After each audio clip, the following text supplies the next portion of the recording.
Yeah!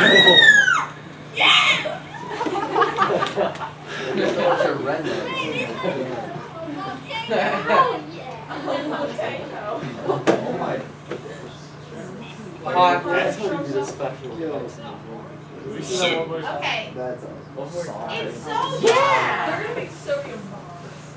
It's so dumb because I don't know for sure like how much sodium it takes to actually kill the fish, but it for sure caused some. I mean, besides the explosion, it made it so basic that it's really, really bad for the fish. And I'm guessing the fish, all the fish in the pond died. So seems to me like it should be a episode of Jackass or something. You know how they that show. Do people still watch that? Speaking of that, so I went to a safety conference from Flynn, and you guys know about Flynn because when you do your safety for your labs, you know, you go to flynnscience.com. Anyway, they did a safety video, and they told a story of a student who saw this demonstration in chemistry class and thought, wow, this is pretty cool. So he went into the stock room, snuck into the stock room, and stole a good-sized piece of sodium. And then he's walking out of the school with it. All of a sudden he sees the principal walking down the school, so he panics, so he puts it in his pocket. This was in Texas. So then he walks out the building. He still has the sodium in his pocket. It was a really humid day. Well, what does that mean? That means that the water from the humidity is going to react with the sodium in his pocket, and it just no, but he's not having children anytime soon. So anyway, it's very reactive. Yeah, just think about how much it would make you cough. Okay, two more things I want to talk about. Ionic radii. So these are two different patterns, one for positive and one for negative. I think these are going to make total sense. Okay, so the first is, what did I put on your sheet? A cation is one. What is a cation? Positive. How do we remember that? A positive ion, right? Cation. It's a cation. Is, He looks like. I know. it is actually cation, not cation. What So, about all right, so let's just make sure that you are up to speed here. So how does an atom become a positive ion?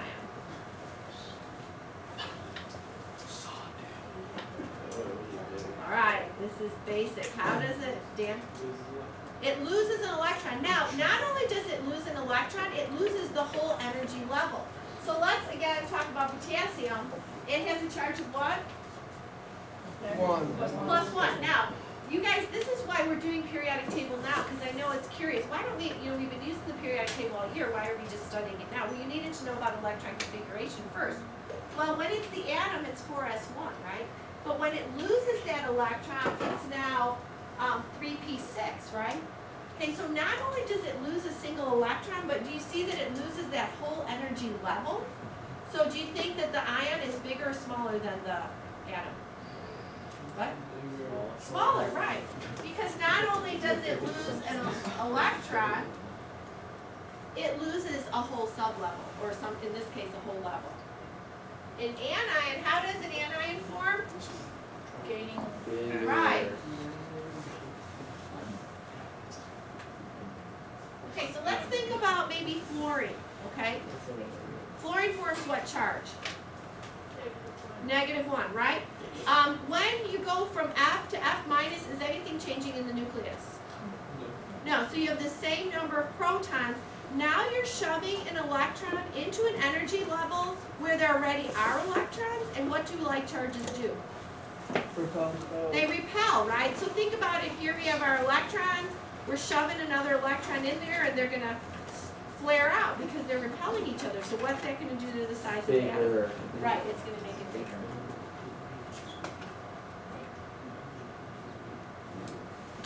Okay. Boiling point, melting point, density. This is not it's not any explanation or anything, but let me just say that the transition metals are the highest. So as you're going up and down on the periodic table, I don't know how to do this. Trends going down, there's no pattern. But going across, this is really shorthand. We're going to just do this. Okay, that does not mean we're going skiing. That means that it starts off low on the left side, high melting points in the middle, and then low. Well, we know that they're low on the right side because they're gases, right? So they have low boiling points, and the densities are high as well. So that makes sense. Titanium is titanium used in golf clubs? Iron. Is it? I don't know. Do you know this? No, I think iron's only used in iron. An iron. What's like the fancy club that they're lighter now and there's Carbon fiber. carbon fiber? Steel. They used to be steel. Okay, so I misspelled it. Metal. I did. Pretty good. Okay, so low on the left, low on the right, high in the middle. Okay, I saved the best for last. You notice there that I have formation of ions. So I told you this before, so I want you to think about what we talked about before. What is the most stable that an atom can be? Full P. Full P. So we'll say actually full S and P. Okay, so let's do that. Let's say for the best, it has a full S and P. Write that down.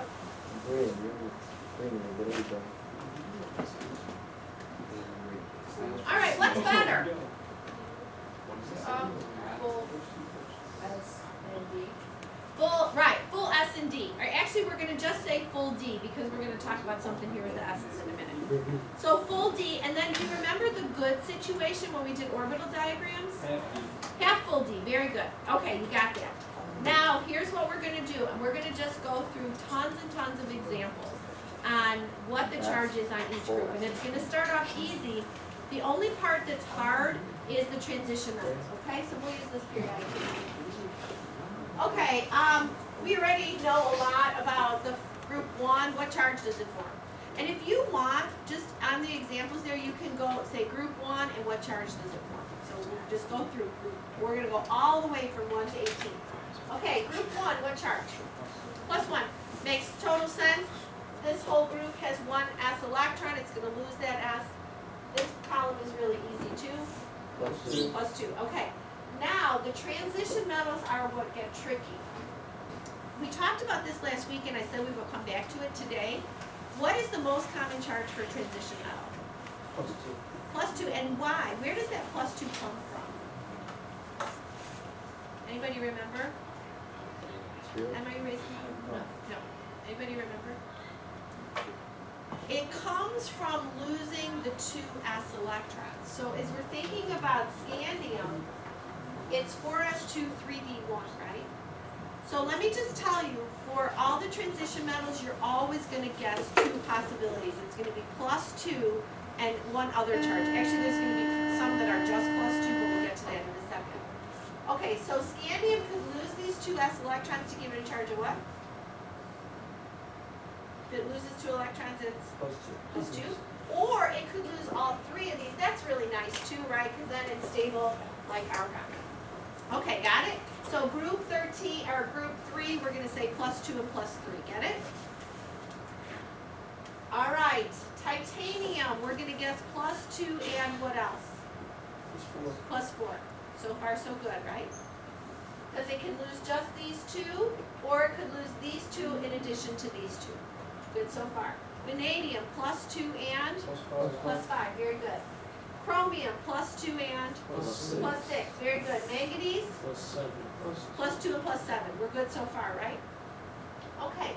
Now, when we get to iron, of course you're going to guess +2, but anyone have a guess as to what the other charge would be? +3. How'd you get +3? Just what we've done before. Well, but tell me which electrons are going to be lost to give it a +3. The outer valence. Well, yeah, but I want more. I want like quantum mechanics. I want S, P, like how many from the S, how many from the D. What do you think? Where does the +3 come from? This is one of the questions on your homework actually. Where does the +3 for iron come from, Michael?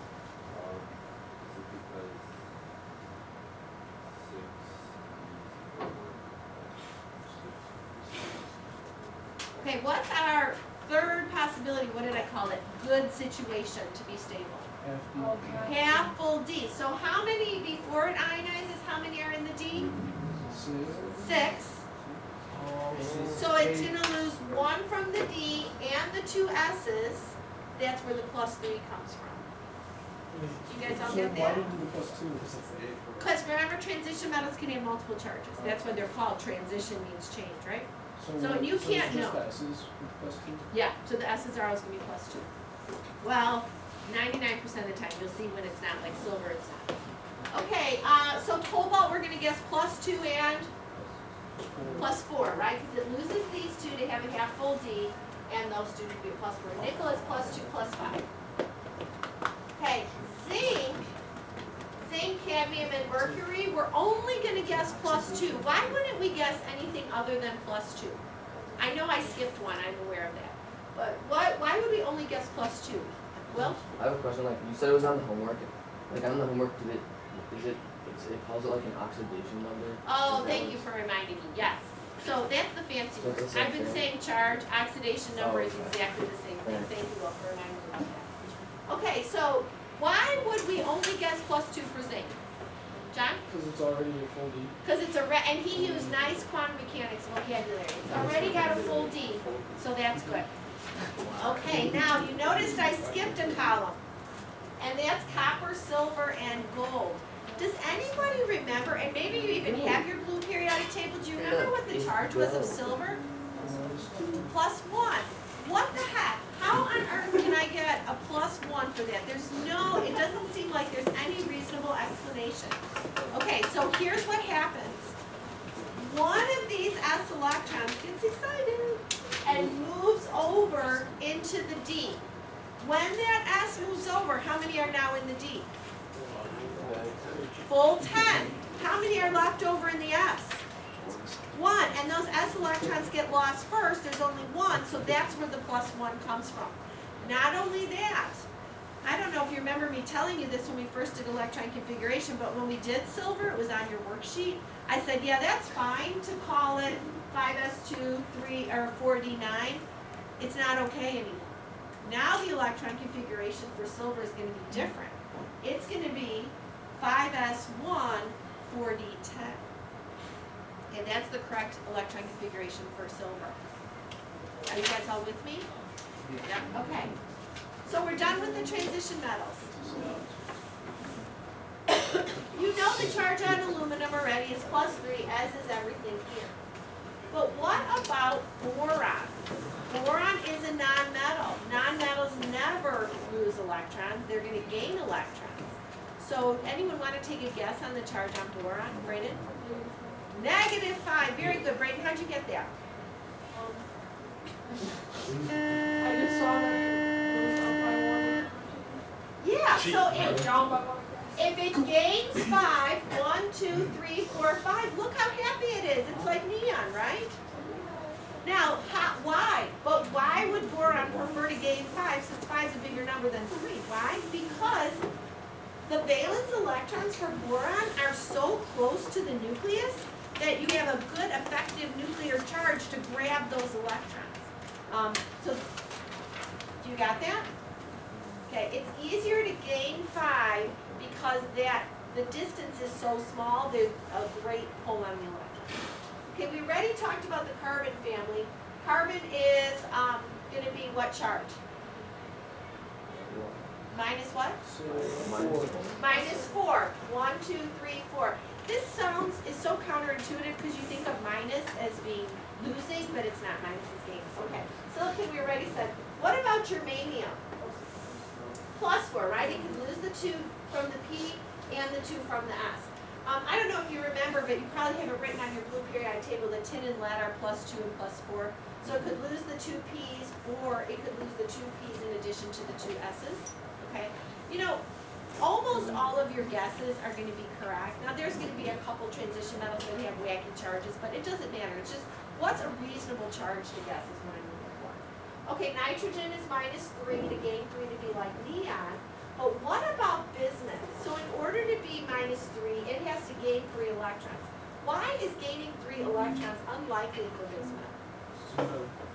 It's too low.